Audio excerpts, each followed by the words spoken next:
Baik, di sini kami ingin membahas sengketa nikel Indonesia dan Uni Eropa. Indonesia negara yang kaya akan sumber daya dan potensi. Bagaimana hukum perdagangan internasional membantu kita dalam menjaga hak-hak kita di pasar global? Pada tahun 2021, Indonesia terlibat sengketa dengan Uni Eropa mengenai larangan ekspor biji nikel. Gugatan ini diberikan oleh Uni Eropa bermula dari keberatan negara-negara Eropa atas larangan ekspor nikel mentah atau biji nikel yang tertuang dalam Peraturan Menteri ESDM Nomor 11 Tahun 2019 yang berlaku pada 1 Januari 2020. Uni Eropa berpendapat bahwa kebijakan ini dinilai tidak adil dan berimbas negatif pada industri baja Eropa. Karena hal ini, Eropa menggugat Indonesia ke WTO, yaitu World Trade Organization, karena menganggap Indonesia telah melanggar pasal 11 ayat 1 dari General Agreement on Tariff and Trade or GATT tahun 1944 mengenai penghapusan terhadap pembatasan jumlah impor. Selanjutnya adalah kebijakan perdagangan internasional yang ada di hukum internasional. Terdapat beberapa kebijakan untuk mendapatkan keuntungan dari perdagangan internasional ini sendiri. Yang pertama seperti proteksi, perdagangan bebas, dan politik dumping. Proteksi adalah kebijakan perdagangan internasional yang berfungsi untuk melindungi produksi dalam negeri. Seperti suatu negara dapat melarang atau membatasi impor suatu produk yang juga diproduksi di dalam negeri.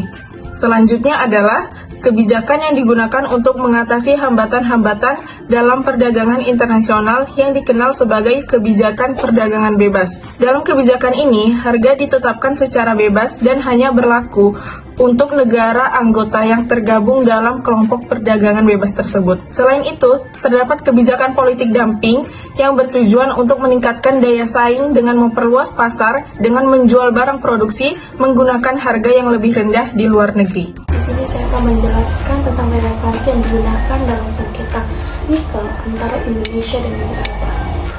Hukum ini masih tetap relevan karena aturan WTO seperti GATT pada tahun 1994, SCM Agreement dan ESCO menyediakan kerangka stabil dan prediktif untuk perdagangan internasional.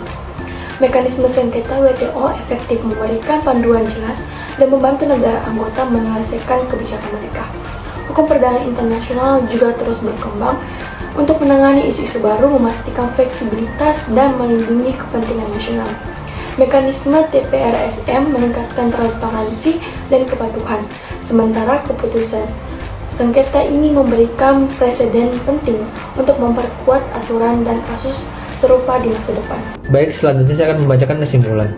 Karena kekalahan Indonesia dalam gugatan di WTO oleh Uni Eropa, pemerintah harus merevisi aturan yang melarang ekspor biji nikel.